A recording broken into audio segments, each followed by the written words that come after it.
Boa tarde a todos. Obrigado ao time da Pix aí pelo convite para a gente compartilhar um pouquinho da nossa experiência. Obrigado ao time da Sensidia também. Bom, minha missão aqui, além de influenciá-los positivamente aí com as informações que a gente vai compartilhar do nosso case da globalização do Pix, né, é manter vocês acordados também, porque acho que muitos já almoçaram depois do almoço. É um desafio maior, né? Mas obrigado por vocês estarem aqui compartilhando conosco um pouquinho dessas informações, tá bom? Bom, então, nosso tema é a globalização do Pix. A gente, na Rendimento Pay, desenvolveu uma plataforma e esse é o case que a gente vai compartilhar com vocês hoje aqui. Se eu fosse simplesmente falar da nossa plataforma, essa conversa aqui demoraria 5 minutos de tão simples que ela é. Essa que eu acho que é a parte boa.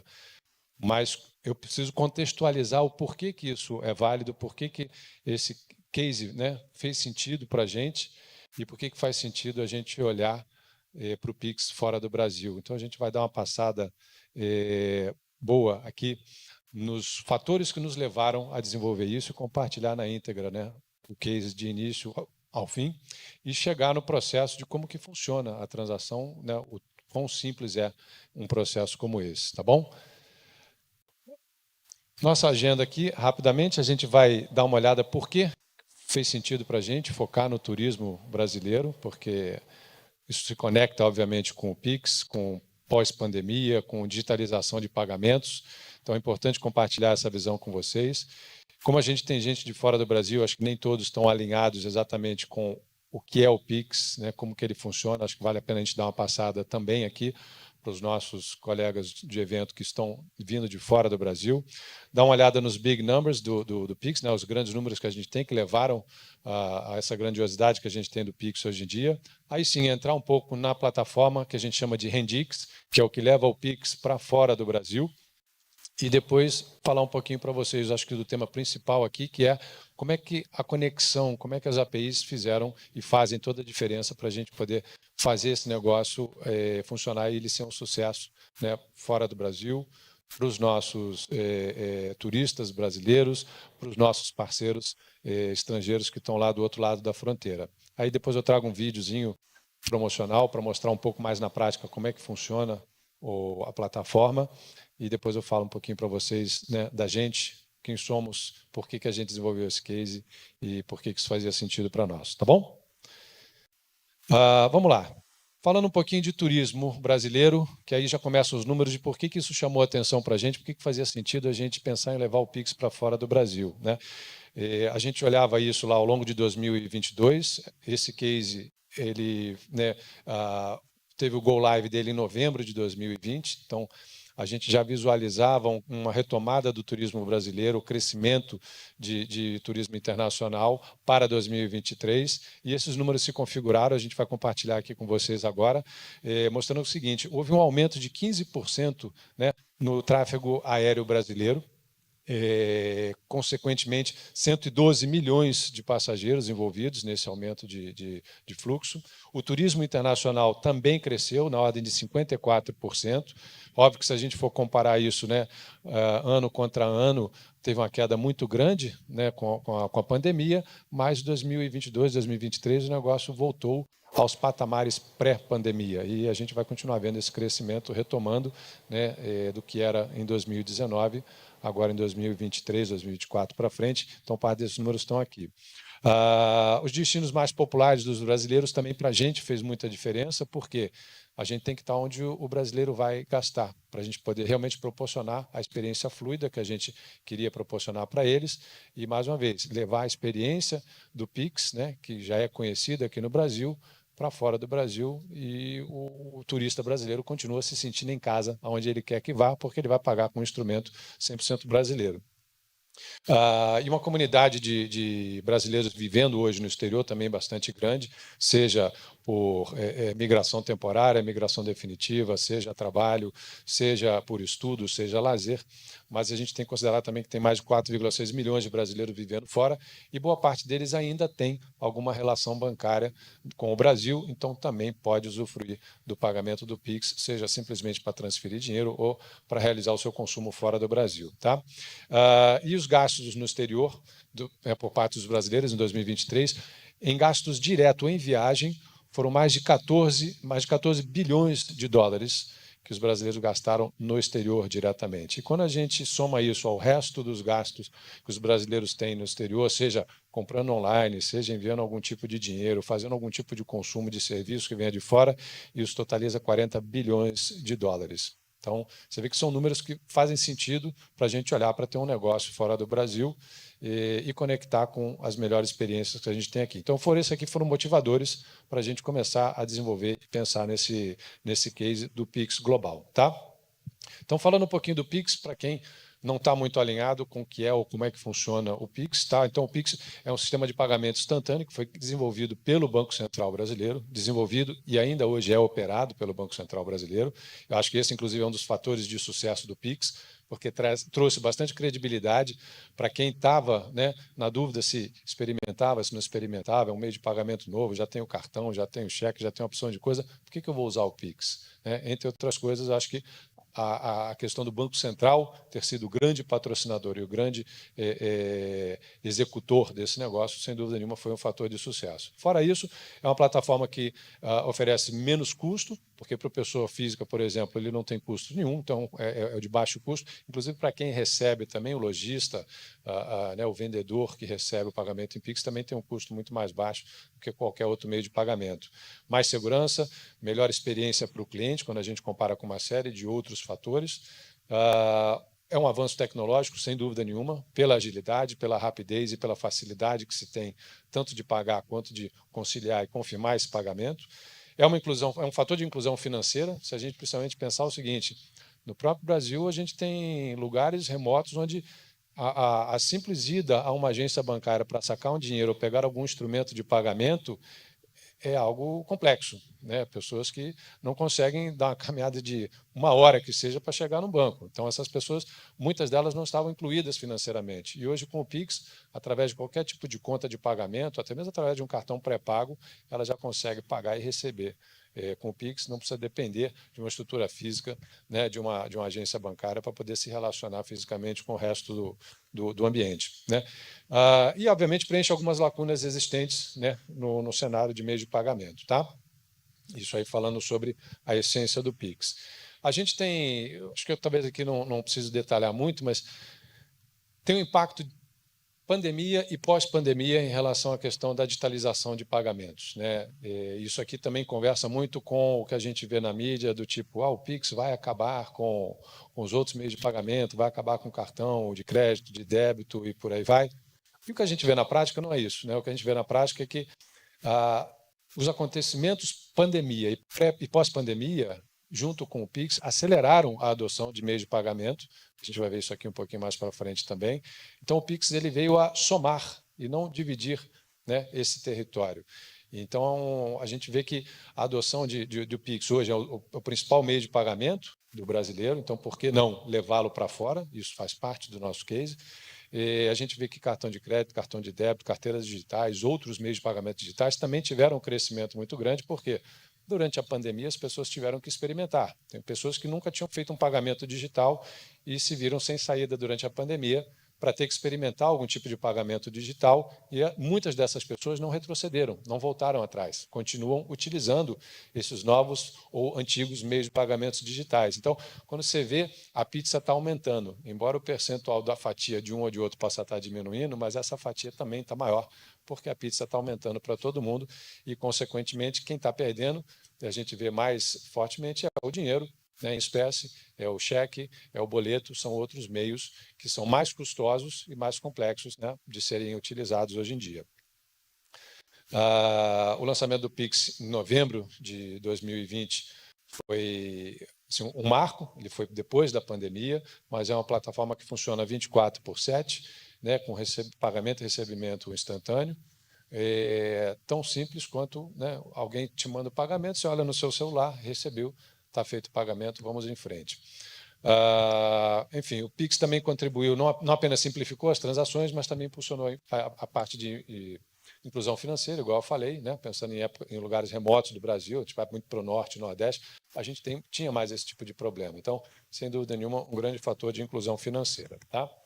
Outros fatores que influenciaram positivamente também para essa aceleração, né, a parte regulatória, a gente tem a Lei 12.865 de 2013, que é um grande marco nas fintechs, nas instituições financeiras, começou a regular os segmentos de meios de pagamento, abriu caminho para novas utilizações e trouxe também novas oportunidades, porque ao se cumprir a regulamentação, algumas coisas ficaram muito evidentes que poderiam ser melhoradas, poderiam ser feitas. O Banco Central também usou isso.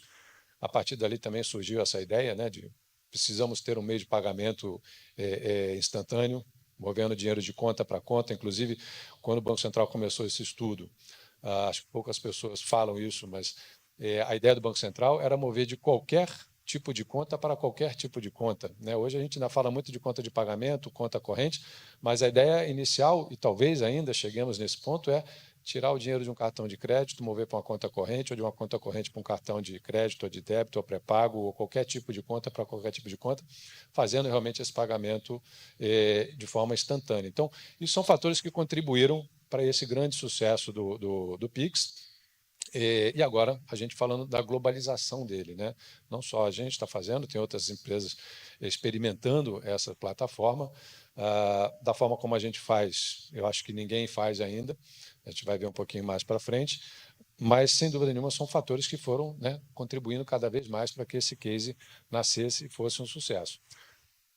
Se mantendo aqui um pouquinho nessa questão da aceleração digital, olha o seguinte, essa aqui é uma pesquisa feita por um participante do segmento de meios de pagamento, em 2021, onde ela perguntou para os usuários o seguinte, como é que era a sua forma de pagamento? Qual que era a sua preferência de pagamento antes da pandemia e depois da pandemia?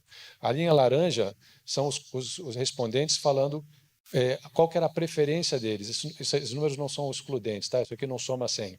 Na verdade, cada um vai ranquear o que tem preferência. Você vê que o Pix aqui é o primeiro, ele não existia antes da pandemia, então ele não tem essa avaliação de antes da pandemia.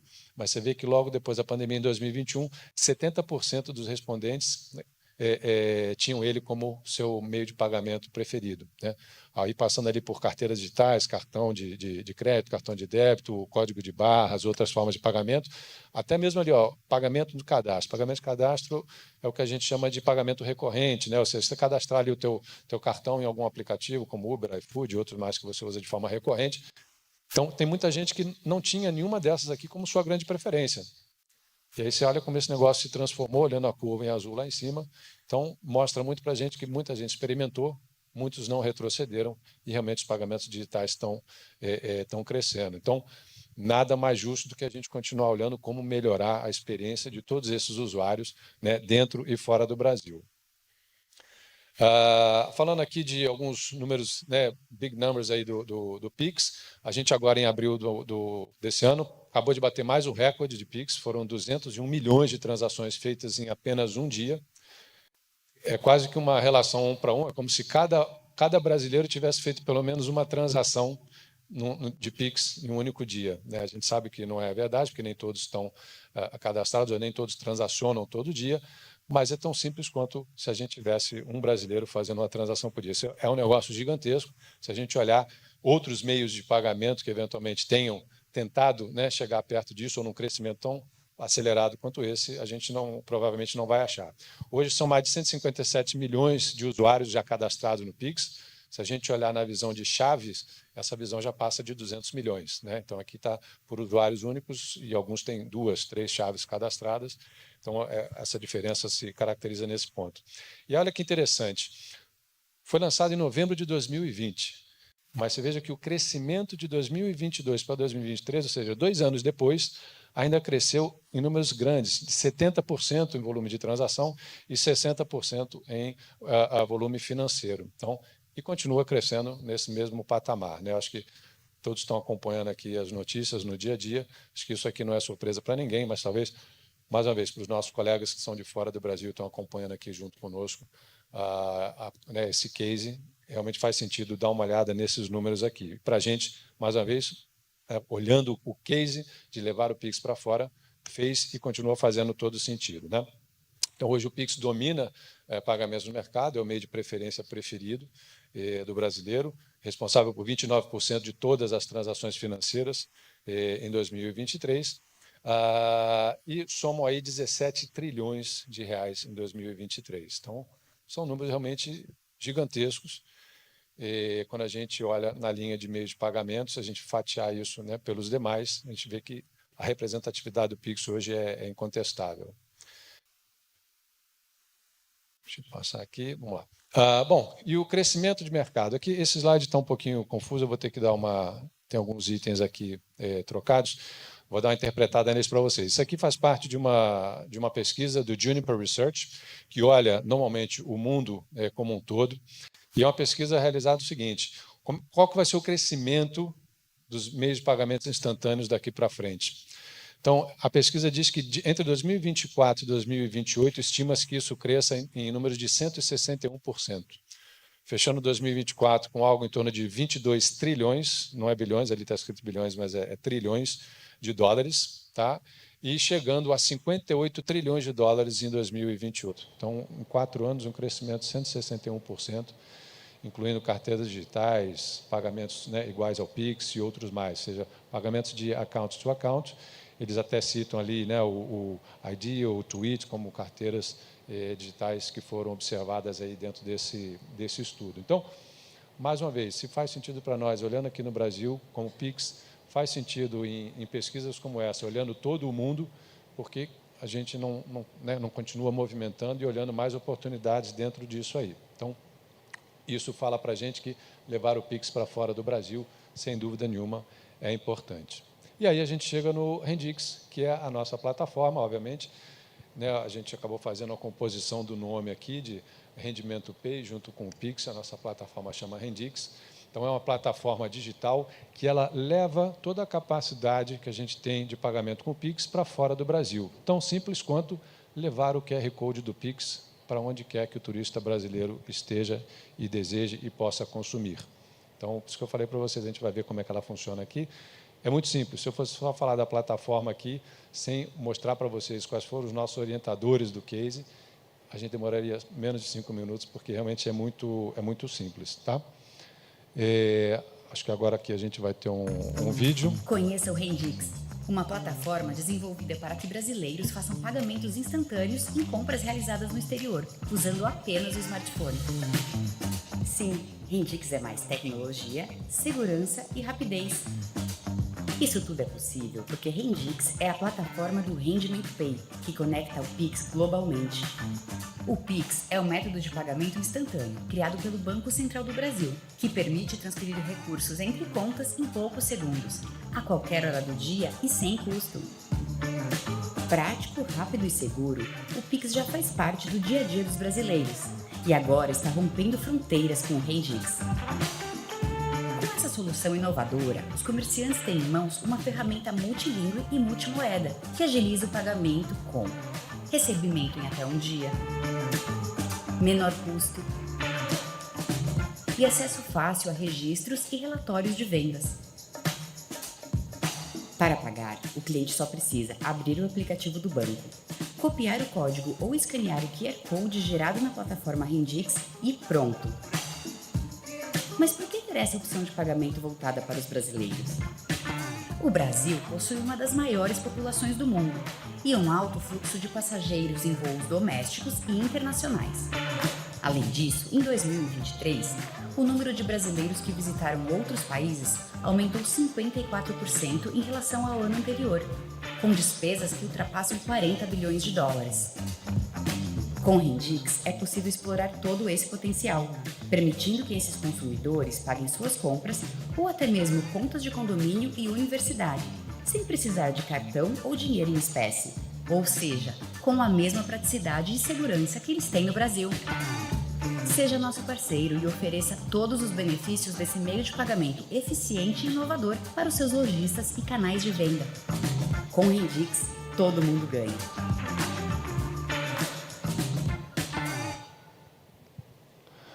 Muito bem. Então, você vê, elementos importantes que a gente tem que considerar também aí já, eu justifiquei para vocês por que fazia sentido para a gente esse case, agora um pouquinho de como é que ele funciona, já vou entrar aqui no fluxo transacional para vocês terem um pouco mais de noção de como que as conexões, e no caso as APIs, facilitam né, e fazem o negócio acontecer de uma forma tão simples.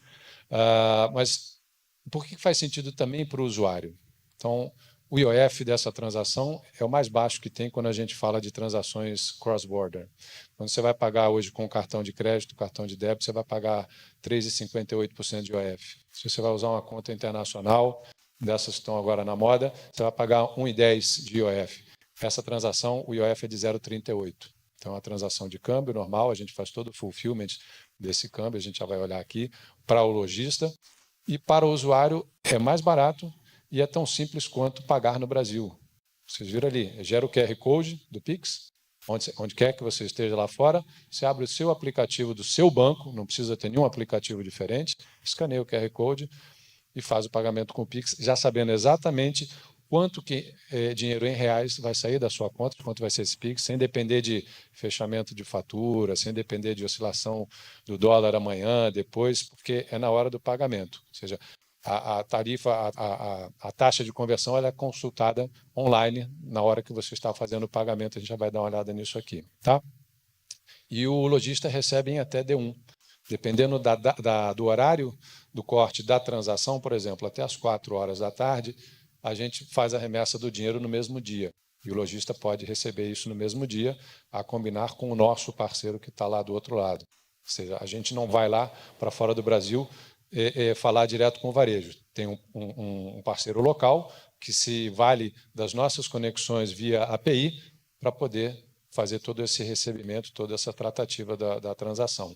Então, dependendo do horário da transação, ele recebe igual recebe aqui no Brasil, né, no mesmo dia, não dá para ser instantâneo, mas recebe no mesmo dia, dependendo do horário, se for após as 4 da tarde, ele recebe no dia seguinte, também de acordo com o fluxo de recebimento que ele tem com o seu parceiro local. Tá? E aí aqui a gente já começa a entrar o seguinte, faz sentido para a gente essas conexões. As APIs que a gente usa viabilizam todo o negócio. Então, a gente tem a API para fazer a consulta da tarifação do dólar, do peso, da moeda que estiver sendo transacionada na hora. O lojista consegue demonstrar isso para o consumidor lá na hora, na ponta. Se ele estiver de acordo, ele já vai também, puxa o QR Code também via API e começa a fazer a transação acontecer. Tá? Importante que é o seguinte, antes do pagamento acontecer, também via essas conexões, a gente consegue fazer o que a gente chama de health check, ou seja, ver se o pagador que está lá na ponta, com o CPF dele, dizendo que é o seu João, o seu Paulo, o seu Pedro, é ele mesmo, se ele está liberado. A gente consulta as bases aqui no Brasil, vê se ele pode fazer essa transação, se pode fazer o Pix. Então, é como se fosse uma transação de Pix, né, dele para ele mesmo, para poder pagar o lojista lá fora. Então, todas essas consultas, tudo online, em tempo real, feito via API. Outras formas de consulta também, além da taxa de câmbio na hora, o lojista também consegue consultar para fazer sua conciliação dos seus recebimentos. Então, tanto o lojista lá na ponta quanto o parceiro que está fazendo essa intermediação com o lojista conseguem fazer a consulta da base de dados, olhar as transações, fazer as conciliações. O nosso parceiro lá, seja um adquirente, seja um gateway de pagamento, seja um banco fora do Brasil, ele consegue fazer toda a gestão da sua base de estabelecimentos parceiros que estão utilizando a plataforma, também conectados via API.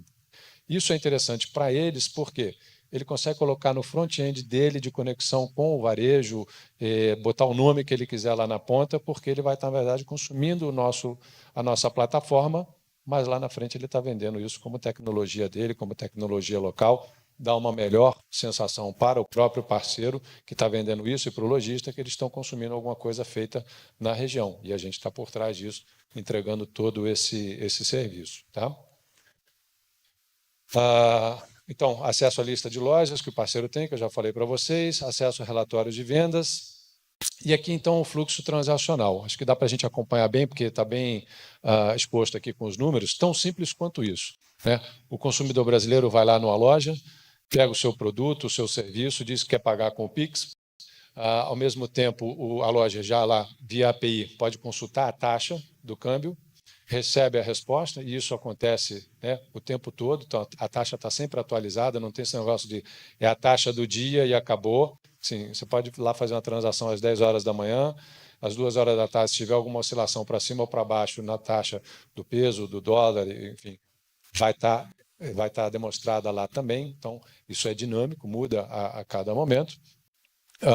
O consumidor, né, quem vai fazer o pagamento, estando de acordo, dá o ok, fecha o câmbio naquela hora, uma outra API faz a consulta do QR Code, traz o QR Code, o mesmo que seria mostrado aqui no Brasil, mostra lá fora, ele escaneia isso aí, e o próprio consumidor faz o pagamento, né, para Rendimento Pay. A gente recebe esse Pix em nome do comprador e já inicia uma operação de câmbio, né, em nome dele ali, está ali a setinha número 8. Então, a gente já faz o SWIFT enviando para o nosso parceiro todo o dinheiro.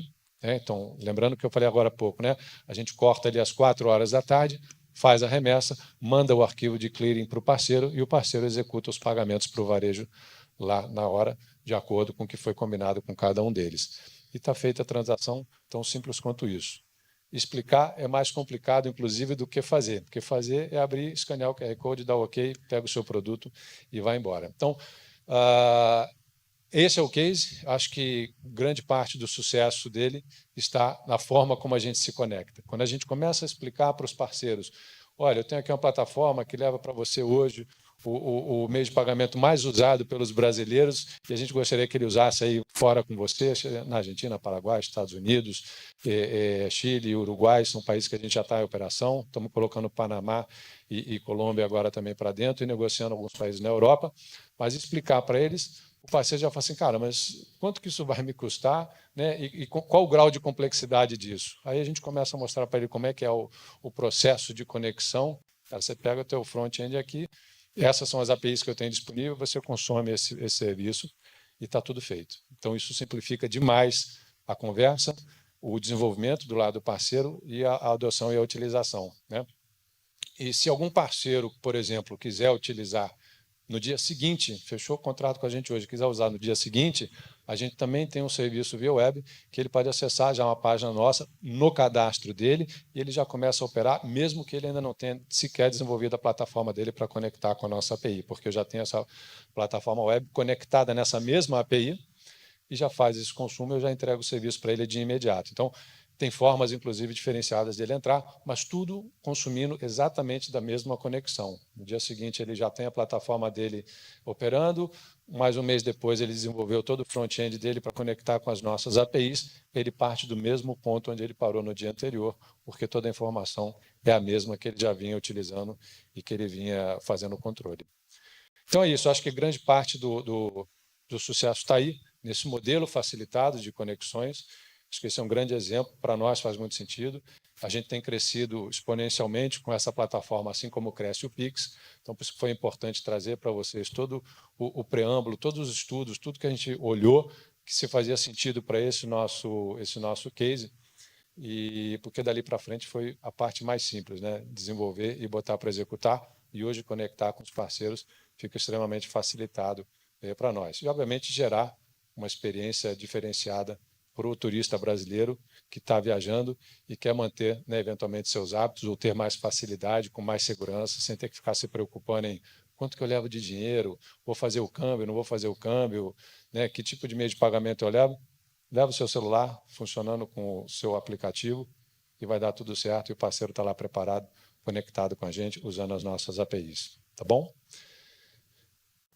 É isso. E aí, para finalizar, por que fazia sentido para a gente entrar nesse negócio? Nós somos a Rendimento Pay, a gente tem 3 grandes verticais de negócio, estamos conectados no Grupo Rendimento, tudo teve origem no Banco Rendimento, há mais de 32 anos atrás, muito baseado em estruturas de transações de câmbio. Então, está na nossa essência, está no nosso DNA, fazer transações, né, em outras moedas, ajudar as pessoas a fazer essas transações. Nós somos a fintech do grupo e a gente atua na parte de emissão de cartões pré-pago, pós-pago, na parte de maquininhas, né, credenciador, facilitando o pagamento aí via os meios de pagamento mais conhecidos aqui por nós, e o que a gente chama de pagamentos alternativos, que é onde a gente encaixou a plataforma do Rendix, que, na verdade, nada mais é do que levar o Pix para fora do Brasil e levar essa experiência que a gente tem aqui para ser utilizada durante o nosso momento de turismo, seja ele a lazer, seja ele a trabalho, seja ele por uma migração ou qualquer outro motivo que a gente esteja lá fora, né? A gente tem outros meios de pagamento também, e as nossas empresas do grupo, né? Somos nós, Rendimento Pay, o Banco Rendimento, a Cotação, Rendimento Câmbio, e a Rendimento Ventures, que é o nosso braço de investimento e aceleração em startups. Tá bom? É isso. Obrigado. Espero que eu tenha conseguido trazer informações relevantes que influenciam, né, vocês aí de forma estratégica a investir em novos cases, o modelo que a gente estudou aqui, algo simples, mas que fez e faz muito sentido para nós, junto com os nossos parceiros aqui da Sensidia, que são chaves para que a gente possa botar esse negócio em execução. Tá bom? Muito obrigado a todos aí. Bom evento. Isso aí. Muito obrigado, Eduardo. Chegaram algumas perguntas aqui. Eu vou pedir, inclusive, para a produção deixar o QR Code aqui na tela. Então, estou com o celular conectado aqui. Assim que forem chegando as perguntas, a gente pode fazer. A primeira delas, Eduardo, diz o seguinte: já existe tarifa de cobrança de Pix para a PJ. Isso pode ocorrer para a pessoa física também? O que você pensa a respeito? Olha, eu não sou a pessoa certa para dizer se vai ter essa tarifa ou não, né? Eu acredito que não, na visão do Banco Central, dentro do que a gente vem acompanhando. Na visão de hoje, acho difícil que isso venha a impactar a pessoa física. Acho que não faz sentido, conforme eu falei aqui, alguns fatores de sucesso do Pix foram, entre outras coisas, o Banco Central ser não só o mentor, mas o executor disso, mas, sem dúvida nenhuma, o fato de não ter o custo para a pessoa física, né?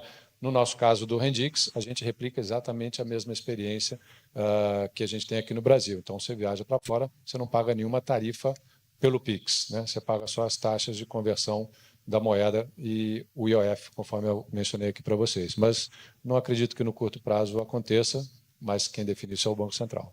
Bacana. Uma outra pergunta que apareceu: o projeto parece que demanda uma conexão de muitos sistemas e plataformas. Qual foi o maior desafio na construção do Rendix? É Rendix, né? Rendix. Acho que assim, não foi um projeto complexo. Acho que o projeto que a gente precisava realmente espelhar era como que eu conecto a estrutura do Pix, que hoje todas as instituições financeiras usam aqui, né? Tem aqui, como é que eu conecto isso com parceiros lá fora? Como é que eu espelho isso e faço com que essas consultas aconteçam em tempo real, em tempo hábil, porque na hora que a gente vai estar lá fora, a gente quer pagar com Pix, a gente não vai pensar do tipo, não, eu estou fora do Brasil, tudo bem se demorar 30 segundos, 1 minuto para aparecer o QR Code. Então, acho que o maior desafio foi esse, dar a mesma instantaneidade que a gente tem aqui no Brasil. E acho que a gente conseguiu superar isso. Acho que os nossos números de crescimento acompanham o Pix, mostram isso daí, porque todo o resto da estrutura, a gente aproveitou o que a gente no grupo já sabia fazer, porque, na verdade, são operações de câmbio que a gente já faz no dia a dia por alguma outra motivação. Então, a gente só conectou o que funciona no Pix, como é que eu levo isso lá para fora, com toda a estrutura de câmbio que a gente já fazia. Por isso que eu digo, se eu fosse falar só do Rendix, era uma palestra de 5 minutos, ia ser super simples, porque não teve nenhum grande desafio, fora essa questão da instantaneidade fora do Brasil. Bacana. São, na verdade, 4 perguntas muito similares aqui, que é a respeito do modelo de negócio de vocês. Vocês recebem um percentual sobre a venda? Para o lojista, ele paga alguma mensalidade ou apenas por transação? Então, essas são 3 ou 4 perguntas aqui voltadas ao modelo de negócio e de cobrança desse projeto tão incrível aí. Perfeito. Boa pergunta. Como eu falei agora há pouco, né, o comprador, quem está fazendo o pagamento com o Pix, ele não paga nenhuma taxa disso. A única coisa que ele realmente vai pagar é o IOF e o spread da transação de câmbio, que ele já pagaria normalmente se ele fosse carregar um cartão pré-pago, se ele fosse fazer uma compra de moeda. Então, você tem ali um spread que as casas de câmbio, os bancos, normalmente aplicam. Então, a gente faz esta operação para ele, considerando que, inclusive, é mais barata, porque a gente está falando de uma remessa eletrônica, então a gente não está falando de papel moeda, o que barateia a transação. O IOF é o mais barato, então esse é o único pagamento que ele faz. Mas quando a gente fala de tarifa, paga uma tarifa, paga um preço fixo pela transação? Não. O lojista também não necessariamente paga. Isso fica a cargo do nosso parceiro local em cada país, que tipo de acordo comercial ele faz com o lojista lá na ponta. Tá? Então, a gente deixa livre para que o nosso parceiro lá cobre, ou se ele vai cobrar, né, o que a gente chama de MDR, como tem no cartão de crédito, no cartão de débito, que é aquela tarifazinha que o lojista paga, se ele cobra, se ele não cobra, se ele cobra alguma tarifa fixa. A grande maioria dos nossos parceiros lá fora também não cobram nada ou cobram uma tarifa muito pequena. Então, fica muito vantajoso para os lojistas também, porque acaba ficando muito mais barato para ele do que qualquer outro tipo de transação. Não, beleza. Já respondeu uma boa parte aqui de perguntas relacionadas à captação de parceiros, né? E aí tem uma última aqui. Tá, chegaram bastante perguntas, pessoal, mas por desafio de tempo a gente vai fazer só mais uma. O lojista no exterior precisa fazer a integração diretamente na solução ou a software house / banco no exterior que oferece um modelo white label? Muito boa pergunta também. Não, o lojista, via de regra, não precisa fazer nenhuma integração, a não ser que ele queira. Tá? Por quê? Por isso que a gente procura parceiros fora do Brasil. Você imagina o seguinte, né? Tem fora do Brasil uma adquirente, uma credenciadora, vamos dar o nome aqui que vocês quiserem, que é a empresa que bota a maquininha de cartão de crédito lá no estabelecimento comercial. Ele conecta o que ele tem já de sistema que opera essa maquininha com a nossa API. E ele bota lá na frente o sistema que ele quiser. Então, ele já está colocando para o lojista uma maquininha, um check-out, alguma coisa que já funcione em outros meios de pagamento, ele leva o QR Code para lá. Então, via de regra, o estabelecimento não precisa desenvolver nada. Ele só recebe, né, essa máquina, essa automação comercial do nosso parceiro lá fora, que já está carregada com o Rendix. Agora, se você tiver uma grande loja, uma grande cadeia de lojas de departamento, qualquer coisa, que tenha um produto próprio de meio de pagamento e queira integrar, ela faz exatamente o mesmo trabalho que o nosso parceiro faz. Conecta com as nossas APIs, utilizando a sua automação comercial de pagamentos que ela já tem. Então, ela só carrega esse serviço, mostra para o cliente dela da forma como ela quiser. Então, não precisa desenvolver, mas se quiser desenvolver, também pode. Maravilha. A produção liberou mais uma pergunta aqui, tá? Qual a perspectiva, qual o procedimento de abordagem dos parceiros para o credenciamento ao Rendix? Como que funciona o processo de distribuição lá fora? A gente tem um time comercial aqui no Brasil, trabalhando, né, na prospecção global, olhando os vários países. A gente tem algumas indicações e a gente tem um braço do que a gente chama também de apresentantes, ou seja, são pessoas locais nos países que já, de alguma forma, trabalham conosco ou vêm para trabalhar conosco para a distribuição do Rendix e vão prospectar também localmente parceiros que queiram e possam se conectar com a nossa plataforma. Mas todo o trabalho começa com o nosso time comercial aqui no Brasil, prospectando os possíveis parceiros fora. O pessoal está perguntando bastante aqui. Ó. Tem uma que, se não estiver confortável de responder, tudo bem. Qual o share no exterior e principais países de atuação hoje do Rendix? Perfeito. Olha, o share a gente não tem base de comparação, porque eu teria que ter acesso a outras ferramentas, a outros meios de pagamento no exterior para poder fazer essa comparação. Mas eu digo para vocês que a gente cresce igualmente ou mais, né, do que o Pix vem crescendo no Brasil, mais ou menos na mesma proporção, e acredito que isso vai acelerar, porque a gente está vendo uma retomada forte do turismo internacional. Os países hoje que a gente está mais forte, não tem problema em falar. Argentina, Paraguai, sem dúvida nenhuma, despontam muito. A Argentina, por vários motivos, né? Pelo fato de estar na fronteira, por ter ali um free shop muito próximo, e por hoje ser o principal destino do turismo internacional do brasileiro. Hoje, quando a gente olha, mudou um pouco esse ranking. Antigamente, a gente tinha, por exemplo, os Estados Unidos ali entre o segundo, o terceiro maior.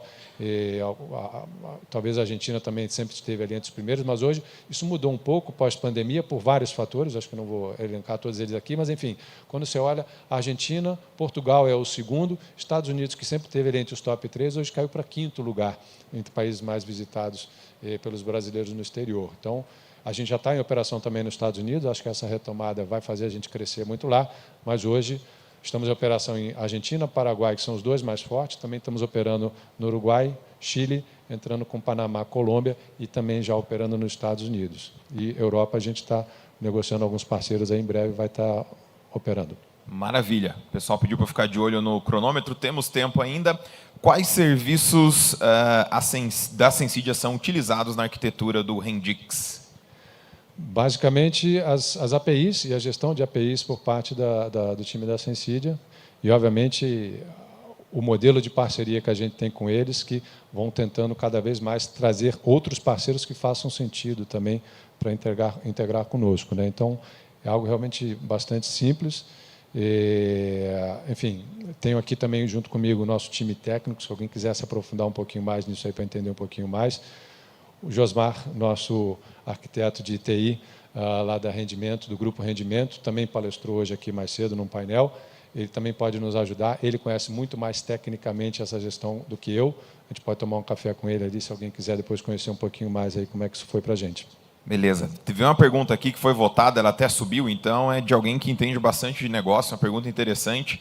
Qual a barreira de entrada para os concorrentes do Rendix? Eu chutaria que seria a rede de parceiros que vocês estão desenvolvendo antes, né? Cria uma certa proteção, mas foi a pergunta que mandaram aqui, a barreira de entrada para os concorrentes dessa plataforma. Boa pergunta, sem dúvida nenhuma. Acho que nós fomos os primeiros, nós fomos pioneiros em colocar essa plataforma para rodar. Tem alguns desafios, como a gente tem tudo dentro de casa. Conforme eu falei mais cedo aqui, a nossa essência partiu dos negócios de câmbio. Então, a gente já tem não só o know-how, como todas as ferramentas para fazer as operações e plugar outras coisas novas nas transações de câmbio. Nem todos os parceiros que estão se propondo a entrar têm isso dentro de casa, precisam, né, ter mais algum parceiro, e aí precisam dividir a conta com mais alguém, fatalmente também precisam ou ganhar mais dinheiro ou aumentar algum preço ou ter alguma tarifa extra. Então, a gente consegue ter um ganho de escala dentro de casa em relação a isso, então isso nos ajuda, nos facilita bastante. E o fato de ter entrado, né, primeiro nesse mercado e fazer tudo de acordo com a regulamentação, tanto brasileira quanto a regulamentação nos países onde a gente entra, o que também é um grande desafio. Bacana. A gente acabou o tempo, mas tem uma pergunta aqui que eu, pessoalmente, também tenho, como morador do Paraná, vou muito ali para o Paraguai, que eu fiquei interessado. Como turista / pagador final, como sei qual loja ou rede aceita pagar via Pix? Tem alguma consulta aberta da rede credenciada para pagar via Pix no exterior? Isso, as grandes lojas hoje já estão sinalizadas. A gente está trabalhando, aliás, boa pergunta, a gente está trabalhando num modelo de divulgação disso. A gente procura, inclusive, agora estar próximo dos principais hubs de turismo, na largada. Por exemplo, quem vai muito à fronteira ali de Paraguai e Argentina, a gente procura ter muita comunicação ali para justamente poder dizer, olha, vai na loja tal, que lá já aceita, lá tem bastante facilidade. A gente tem feito muitas promoções locais com os lojistas, como sorteios, como descontos, uma série de coisas, para também mostrar para todo o turista brasileiro que está chegando lá e promover o conhecimento de que ali já se aceita o Pix através do Rendix, né? Então, a gente está aprimorando também essa comunicação. Em breve, acho que a gente vai ter um hub em algum lugar para a gente poder consultar e as pessoas irem direto, sem erro, aonde tem essa facilidade. Excelente. E cria um incentivo para os lojistas também começarem a procurar, porque vai encher de brasileiro na loja vizinha, não enche na minha, né? O que está acontecendo? Exatamente. Pessoal, Rendimento, parceiro de longa data da Sensidia, é um prazer receber vocês aqui. Obrigado pela parceria de sempre. E esse foi o Eduardo, pessoal. Valeu, obrigado.